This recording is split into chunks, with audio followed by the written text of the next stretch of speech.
Hello, my name is Dominique Jackson. I'm 28 years old. I began my career on stage professionally at 6 years old, but I started dancing very young. I was dancing in dance competitions at 2 years old, and my mum is in fact a dance teacher. Now, from the inside, which is what I really want to talk about, because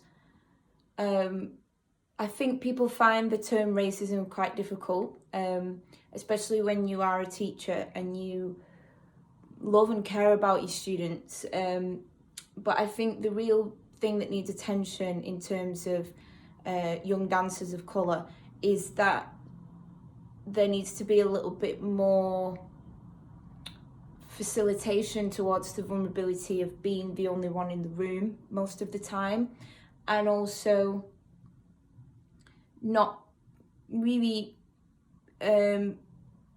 being able to articulate yourself as a child when you are feeling that there is maybe an injustice or something that needs a bit of attention in your dancing career. So for me, that started very early on, surrounding the fact that I never had a black ballet teacher or a brown ballet teacher or anyone who wasn't white as a teacher. Now, that wasn't a problem in the way that I viewed the world, because I grew up in a white community and I didn't feel like that was any different to school or anything like that. But where that affected me as a dancer was that I never believed that I could have made a career out of dance. And my first ballet teacher, when I was very young and I very first started, said to my mum that I should go to the Royal Ballet. And we never even, really took it seriously. But as I got older, by the time I was 6 or 7, I had already decided that I was going to make a career out of acting, if I was going to make a career out of anything, because I just didn't see that, someone of colour could ever make a career out of ballet or dance, because for me, actually, it was ballet that I enjoyed the most. And I don't feel like there's been a disservice to me done in terms of, many children want to make it in the dance world and don't, unfortunately. But I think it's quite striking that at that young age, I put that down to my race, my body type, and that I didn't see anybody that looked like me. I kept that to myself because I love ballet so much, and I went on to have many different ballet teachers who really nurtured me and tried their best to understand my body type. And I exceeded my own expectations, winning many competitions that I just really did not believe I would ever win. But there was one in particular that was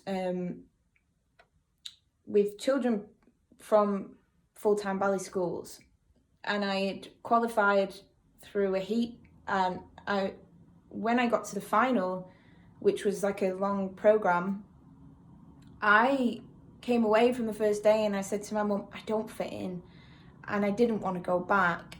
And I did go back, of course. My mum and my teacher told me that I do fit in and but I didn't feel comfortable there because there was nobody that looked like me.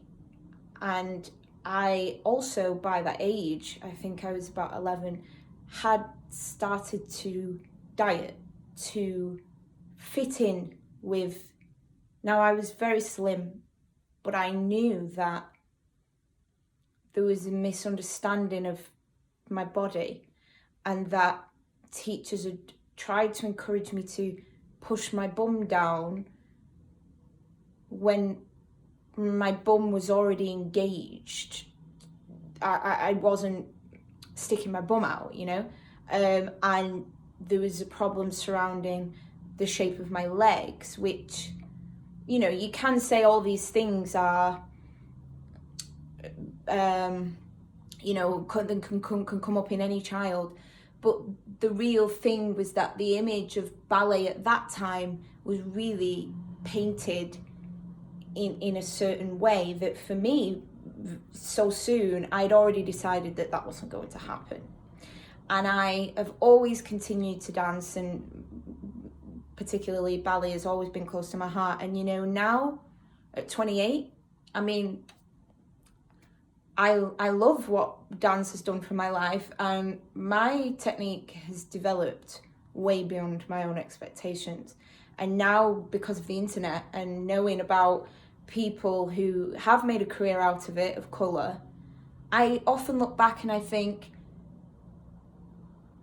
about those girls now that are there, that maybe for them, I was very lucky that I was already working in television, and that's why it was, for me, it was like, okay, well, I'll just do this. But I like to think now that these conversations can happen about what maybe some young dancers are going through of colour, and maybe a little bit more of an understanding of, you know, body types, because there are a lot of successful black ballet dancers, as you know, and there are a lot of people that may not make a career out of dance but get a lot of benefit from doing it, and I would like those people to feel comfortable about being a brown dancer. So yeah, I don't really have any specific incident to speak about, because often racism in a non-racist existence is what we'd say is a microaggression, is little things that are said, and as an adult it's quite easy to combat that sometimes and speak up and educate people about that. Sometimes it's not, but definitely for children, they don't know what the misunderstanding is or how to explain it. Or the other thing is the identity of brown children in the way that they're portrayed is also another thing that I think really affected me. What kind of material you give to these children, and they know that. They know if they're not being given the same material as their peers. And another point that leads to is that I always felt that then when there was another girl that looked a little bit like me, we were immediately compared. And I don't think that comparison comes for white children. They're not compared to all the other white children all the time. So those are the points that I wanted to raise without really, you know, picking on one particular thing, because before the particular incidents happened, I already felt it. And that's the real point I want to make, is that so young, I think they know that there's nobody looking like them.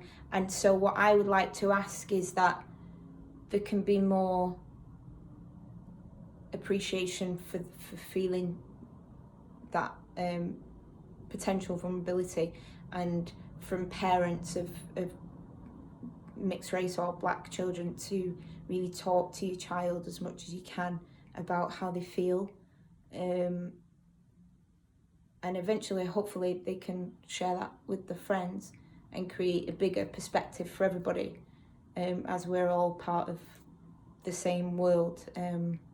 So yeah.